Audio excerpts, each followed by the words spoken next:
What's up guys, it's Tristan with the VCT. Today we're looking at the Voopoo Too full kit.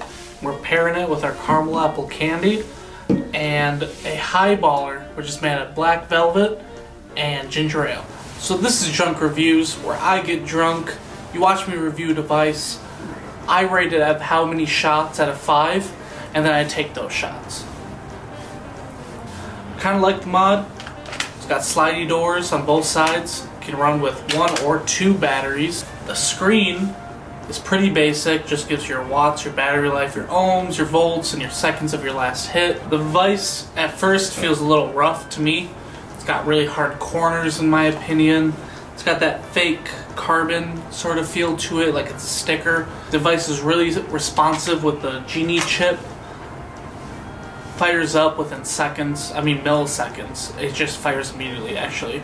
The tank is okay at best. I don't know what the coil life is looking at, but it's got this slidey door.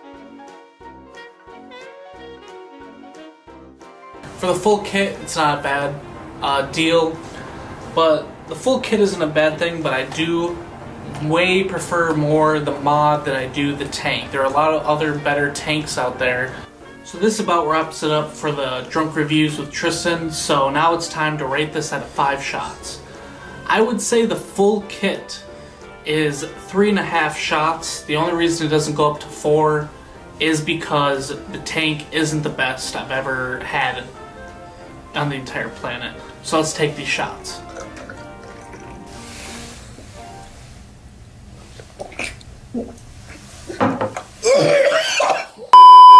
It's so bad, it's the worst liquor on the planet. Please like and subscribe.